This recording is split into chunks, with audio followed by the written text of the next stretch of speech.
Mon objectif initial était de créer une vidéo simple, hein, des vidéos pour le football.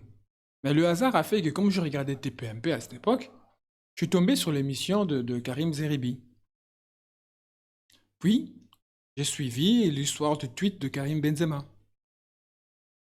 Et puis, j'ai vu aussi les larmes de Moundir. Au lieu de porter sa voix et de faire savoir vraiment ce qu'il pense, ben, ça c'est mon avis, il a plus pensé à son boulot. Donc il a préféré verser des larmes, vite que l'émission soit finie, il est parti, quelques émissions il n'est pas venu. Je peux le comprendre, je peux le comprendre. Il préserve son boulot parce que, voilà, s'il devait dire ce qu'il pense vraiment dire, euh, sûr que le papounet n'aurait pas apprécié. Et puis là, ben, là, tout a dérapé, au fait. Je suis parti en vrille. Je suis parti carrément en cacahuète. Je vous jure. Là, je suis parti en cacahuète. J'ai réalisé que TPMP n'abordait pas ces sujets de manière équitable, ni juste, et qu'ils ne sont pas adaptés à de telles questions. Un conflit qui perdure depuis 70 ans ne doit pas être négligé. C'est pourquoi j'essaye, dans la mesure qui est le mien, dans mes moyens à moi en tout cas, de mettre en évidence ce que je perçois moi, comme une injustice dans TPMP. Donc je ne dis pas que ce que je dis est juste, je dis juste que moi, je perçois ce que je dis dans TPMP, je le perçois comme une injustice. Maintenant, libre à vous d'être d'accord ou pas, évidemment. Celui qui n'est pas d'accord, bah, ne m'insulte pas, soit tu me réponds gentiment ou tu me donnes tes arguments, ou tu réponds pas tout simplement, ou tu regardes même pas ma vidéo. Et si tu es d'accord avec moi, tu me mets un petit commentaire et on discute. Voilà. Si vous êtes un adepte de TPMP avec une vision étroite, ben, bien à vous. Quant à moi, il m'a déçu. Et aujourd'hui, je le vois comme un dictateur. C'est mon point de vue. Respectez-le. Je me suis rendu compte que TPMP contribuait à sensibiliser les téléspectateurs à la douleur d'un seul peuple et non de l'autre. Normalement, TPMP, étant donné que Cyril nous dit que c'est l'émission le plus juste qui prône la paix, alors il devrait sensibiliser les téléspectateurs à la douleur des deux peuples. OK? Du moins, c'est ma vision à moi. À mon avis, TPMP devrait rester une émission de divertissement, un genre de médiatubise. Pour ne pas dire pour les télétubises. Moi, aujourd'hui, j'appelle ça un médiatubise. Principalement destiné aux téléspectateurs avides de divertissement. Cela signifie qu'ils devraient continuer à offrir des cadeaux, parler des programmes tels que Le Feu de l'amour, L'amour est dans le pré, Secret Story, Star Academy, aborder des sujets de maltraitance, de logement, des squatteurs, ainsi que les faits divers. De plus, il serait approprié de garder quand même leur idée, leur thème de face à Baba, parce que je trouve que de temps en temps, ça a fait du bien. Pendant la présidence, je trouve que c'était une bonne chose. Ça a permis au moins à tous ces menteurs de politiciens là de venir d'être confrontés au peuple et répondre aux questions. Donc ça, ouais, j'ai bien apprécié le face à Baba. J'avoue, je ne mens pas. Donc, à l'époque, pour aborder les sujets, justement, que j'ai dit, les sujets sérieux, TPMP avait l'émission Balance ton poste. Et si vous regardez les invités qu'il y avait dans Balance ton poste, tu comprends rapidement, hein. Il y avait des invités tels que Christine Kelly, Eric Nolot, Laurent Cellier, Karim Zeribi, Yann Moix, Raquel Garrido, enfin, et plein, est-ce que j'oublie? Tout cela était présent. Je ne dis pas que l'émission était meilleure. Je ne dis pas que c'était extraordinaire. Non, il y en a qui étaient bien, il y en a qui n'étaient pas bien. Mais en tout cas, j'aimais bien, moi, les débats qu'il y avait là-dessus. Pourquoi? Mais parce que tu avais des personnes qui étaient informées sur les sujets qu'ils abordaient. Aujourd'hui, les mêmes sujets. qu'on discutait sur Balance ton poste. Donc, vous avez entendu le people qui venait là. C'est quand même des gens qui, des éditorialistes, des écrivains, des sociologues, des politiciens. Donc, en fait, ils savaient de quoi ils parlaient. Je préfère écouter ces gens-là, soyons clairs et nets. Aujourd'hui, pour les mêmes sujets, on a qui? Raymond Abou. Pip, pip. Ah, tu veux du lait? Combien de cartons? 4? Eh Albert, descends 4 cartons. Pour les mêmes sujets, hein. Cardoze. Le Cardoze, là, il n'y a pas longtemps, j'ai entendu qu'il aurait abandonné un collègue sur le champ de tir. Parce qu'avant, il était pardon, journaliste sur les champs de bataille, enfin, dans les guerres et tout, là. Bon. Moi, c'est ce que j'ai entendu à la télé. Qu'il a abandonné son collègue. Géraldine a parlé de ses expériences, a partagé des détails de sa vie sur TPMP. Comme elle-même l'a dit, elle a partagé des faits qu'elle a fait par le passé dans un taxi, à l'arrière d'un taxi. Donc, je n'en dirai pas plus. Donc, c'est bien, hein. Valérie Benaïm. Étrangement, c'est la seule que je n'ai pas de... je n'ai pas vraiment de quoi dire sur cette femme. Bon, c'est l'amie de Géraldine, elle partage un peu les idées de Géraldine. C'est un peu bisos aussi par moment. Mais je veux dire, elle cache bien sa vie, au fait, pas comme les autres qui racontent leur vie. La Kelly Vedovelli. Ok, d'accord. Elle est connue pour la chanson de Maître Gims, je crois, c'est ça? Elle était connue là-dedans. Apparemment, selon Booba, Cyril, hmm, a eu des histoires. A Tchoulé là, en plein plateau pour des sombres raisons. On ne sait même pas pourquoi. Donc, on a sûrement deviné qu'elle a peut-être été larguée. Mais bon, cela ne nous regarde pas. Donc voilà. Mais par contre, je dirais que Kelly Vedovelli, c'est la seule peut-être que j'apprécie encore. Parce qu'elle s'est restée à sa place. Voilà. Mathieu Delormeau, c'est lui qui regardait du porc avec des gamins de 8, 12 ans, avec son cousin là. Donc, désolé. Delphine Westpilzer, ou je sais plus trop quoi. Madame TDF, je l'appelle. Tape dans le fond, pour ceux qui se rappellent.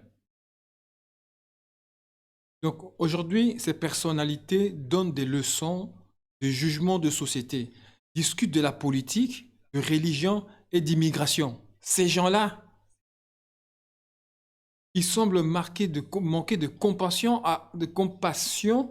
envers les infirmières que nous avons applaudi tous sur nos balcons, dans le froid là, dans le chaud, je ne sais pas à quelle température il faisait ce jour-là, et qui aujourd'hui se retrouvent sans emploi pour certaines, en raison d'une question de vaccin que Géraldine avait fermement défendue, alors qu'il est désormais évident qu'il n'est pas aussi efficace que prévu.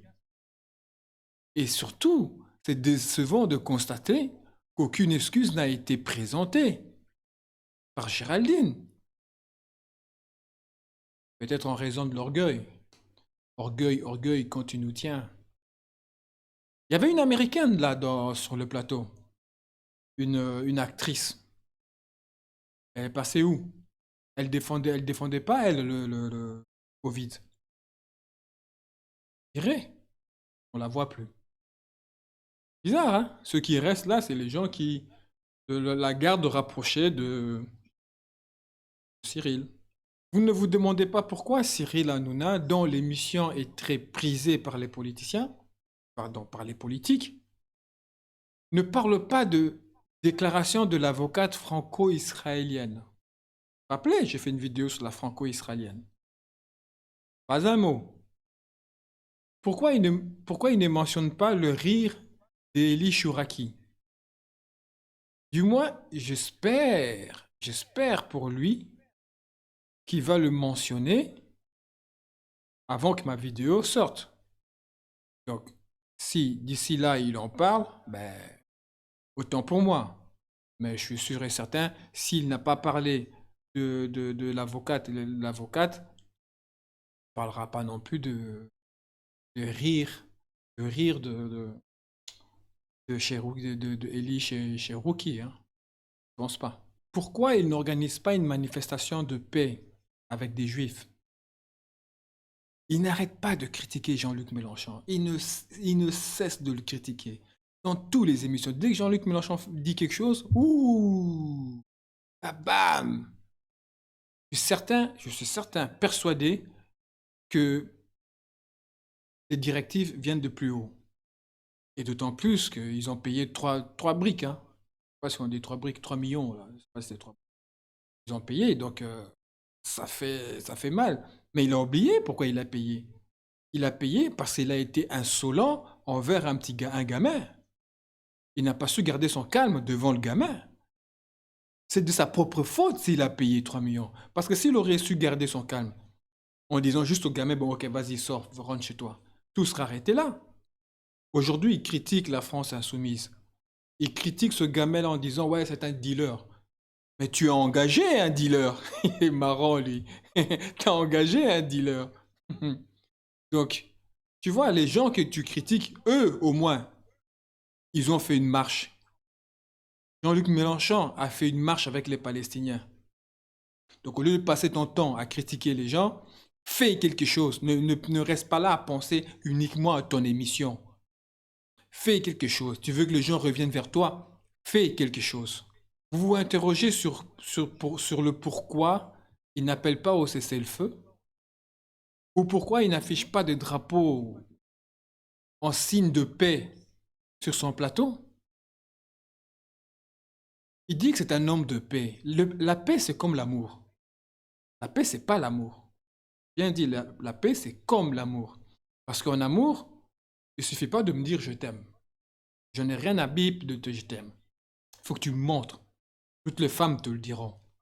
Montre-moi que tu m'aimes. Ne me dis pas que oui, ça sonne bien dans les oreilles, ça fait plaisir. Mais oui, pendant que tu me le montres et que tu le dis, ok, ça fait plaisir. Mais si tu ne montres rien et tu le dis, voilà. Eh bien, la paix, c'est pareil. Si tu dis je veux la paix, je veux la paix, je veux la paix, on s'en bat les bips. Il n'y a rien qui change. Montre-moi que tu veux la paix. Fais de preuves. Prouve. Bouge. Fais quelque chose. Là, oui, là, d'accord, on va se dire, ah oui, ce gars, il veut vraiment la paix. Parce que regarde ce qu'il fait, il met des drapeaux. Il est parti euh, manifester avec les Palestiniens. Il est parti manifester avec les Juifs. Il a organisé des manifestations. Oui, fais quelque chose, mais tu ne fais rien, toi. Tout ce que tu fais, tu dis, on est des gens de paix, on est les plus justes ici. Voilà tout ce que tu dis, mais tu ne fais rien. Tu fais juste ton émission. Pourquoi il ne pousse pas ses chroniqueurs à condamner les bombardements massifs sur la population civile et palestinienne? Lui aussi, hein? Lui aussi il doit le faire, hein? Et l'autre, là, tapis volant, là. Tapis volant aussi, il doit le faire, hein? Parce qu'il a obligé Zeribi à le faire. Tapiro aussi doit le faire. Lui aussi doit le condamner. Et tu te doutes bien qu'ils ne le feront pas. Le Eli Cherokee, là, tu crois moi qui va le faire? Ils ne le feront jamais. Alors c'est qui veulent la paix au fait? C'est les Palestiniens ou c'est les Israéliens? Cyril, ils veulent la paix. Donc Cyril fait partie de l'autre côté, puisque si tu regardes pas son émission, tu sais bien de quel côté tu es. Donc Cyril est de l'autre côté. Et s'ils veulent la paix, pourquoi ils condamnent pas, pourquoi ils appellent pas le cessez-le-feu? Ce sont des questions valables. Il est important de se demander pourquoi certaines questions et sujets ne sont pas abordés dans certaines émissions. La diversité des opinions et des voix sont essentielles pour un débat équilibré et informé. Ça, il ne faut pas l'oublier. C'est très important. Alors, je vais reposer la question que j'avais posée la dernière fois, hein. Jusqu'où va le droit d'Israël à se défendre? Aujourd'hui matin, c'était CNews, ouais, CNews. Je suis tombé sur le colonel Ravovitch, le porte-parole porte-parole de Tzal. Il a dit que les informations sont fausses. Bon, j'ai pas, je le regardais à la télé, j'enregistrais pas. Si jamais je tombe sur la vidéo sur YouTube ou Twitter, je mettrai le lien. De toute façon, c'est simple, il suffit juste d'aller le 5, allez voir sur CNews, vous tapez colonel Olivier Ravovitch et vous tomberez sur... Donc ça veut dire qu'ils vont continuer le bombardement. Jusque quand? À quel moment ils seront rassasiés? À quel moment là, ils seront assouvis de leur vengeance va être assouvie? Parce que si votre vengeance n'est pas assouvie à un moment donné, alors qu'il y a déjà plus de 8000 morts, parce que j'ai l'impression que les morts du 7, c'est c'est- c'est- c'est- c'est- c'est tellement horrible qu'il en faut, je sais pas, peut-être 20 000 de ce côté-ci pour que ça soit, tu vois, équitable. Moi, je vais vous dire ce que je pense. Ce que je pense par rapport à ce que je vois. Une fois de plus, je le dis, je le répète, je précise, je n'ai pas la science infuse, je ne dis pas que j'ai raison. Je donne juste mon opinion, comme tout être humain a le droit de donner son opinion. Si tu n'es pas content, soit tu ne me regardes pas, ou alors tu me réponds dans les commentaires, tu me poses la question et on discute. Si tu arrives à me convaincre, ben, tant mieux, j'aurais appris quelque chose. Ceux qui veulent, pour moi, c'est vider Gaza de sa population, vider la Palestine. Moi, c'est ce que je crois. Parce que à chaque conflit qu'il y a, ben, ils vont toujours de plus en plus loin. Le but de cette guerre, mes amis, ne faites pas erreur. Ils profitent de chaque conflit pour tout éliminer. Qu'il n'y ait plus de territoire palestinien à l'avenir, ni en Cisjordanie, ni à Gaza. Et ils veulent résoudre la question palestinienne en établissant un grand Israël. Et là, je vous dis ce que je pense. Mais en réalité, c'est pas moi qui le pense, les amis. En réalité, c'est pas moi. Les gens vont dire, ouais, attendez, tu te rends compte ce qu'il dit et tout. Non, calmez-vous, c'est pas moi. C'est le discours de Netanyahou. C'est son discours. Il avait annoncé cela lors de sa présentation le 22 septembre 2023 devant l'Assemblée générale des Nations unies. Il suffit de taper Netanyahou, 22 septembre 2023, Assemblée générale des Nations unies, et vous aurez tout le discours. Ça va, si je n'oublie pas, je le mettrai dans la description, et vous verrez. C'est pas moi qui invente ça. C'est lui qui l'a dit. Dans quel genre de conflit sommes-nous, en fait? Moi, la question que je me pose aussi. Dans quel genre de conflit sommes-nous? Moi, j'ai l'impression que quand je regarde la télé, j'ai l'impression qu'un pays est du bon côté, pas le côté blanc, et l'autre côté du mal, les méchants. C'est de l'hypocrisie, ça. Ça, c'est, ça, c'est mal connaître le passé. Ça, ceux qui pensent à ça, c'est ceux qui viennent découvrir le problème, tu vois. Et, tous ces gens-là sur Internet qui t'attaquent, qui t'insultent, ils viennent découvrir le problème. Alors ils pensent comme ça. Parfois, on a l'impression, ou du moins, on essaye de nous faire croire, surtout en France, je suis désolé, mais français, je suis désolé, surtout en France, que c'est un conflit religieux. Et d'ailleurs, je le vois même dans les commentaires, hein. T'es de quelle religion, toi? T'es de quelle origine, toi? T'es de quelle religion? Dès qu'on parle du conflit israélo-palestinien, première question, t'es de quelle religion? Non, les amis, pourquoi? On ne nous parle pas que tu es arabe ou palestinien ou la Cisjordanie. On ne parle pas de ça. On parle de musulmans. Regarde toutes les émissions. Regarde toutes les émissions. On ne parle pas du palestinien ou ou arabe. Non, on dit les musulmans. Parce qu'ils veulent associer cela avec leur connerie d'extrême droite en France et tout. Non, faux les amis, faux. C'est un conflit de colonisation qui dure depuis 70 ans. C'est pas un conflit religieux, hein. Donc arrêtez de dire les musulmans. C'est pas les musulmans. C'est un conflit de colonisation, hein. D'ailleurs, ce que je vais faire, je vais mettre la carte. Je vais mettre la carte derrière moi et je demanderai. Et voilà, excusez-moi, Je mettrai la carte et vous m'expliquerez comment on est passé du vert au blanc alors. Vous vous rappelez de cette carte-là? Mais vert, et puis chaque année, le vert disparaissait, on allait vers le blanc. Et qui m'explique. L'opinion publique, les gars. L'opinion publique internationale peut aider à ces. C'est important que partout dans le monde, les gens se mobilisent et appellent à la paix. La seule façon, moi je pense, c'est la seule façon où on sera obligé à arrêter cette guerre. Parce que s'il n'y a pas de mobilisation, s'il n'y a pas, si les gens ne sortent pas dans la rue et n'exclament pas, ne demandent pas l'arrêt des horreurs, eh ben, Tzal aura l'impression qu'il a les mains libres, qu'il peut faire ce qu'il veut. Déjà, il a déjà les mains libres de toute manière. Puisque ses alliés demandent un cessez-le-feu, pas le faire. Donc, il a déjà les mains libres de toute façon. Mais voilà, pour conclure cette vidéo, elle était quand même longue.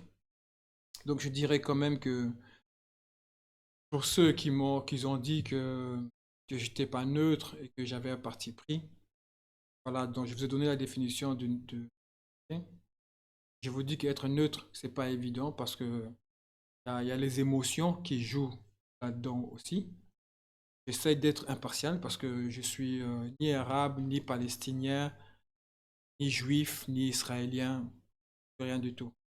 Je suis juste quelqu'un qui voit des abominations et qui essaye de faire comprendre à d'autres personnes que ouvrez les yeux, regardez, on est en train de tuer des civils.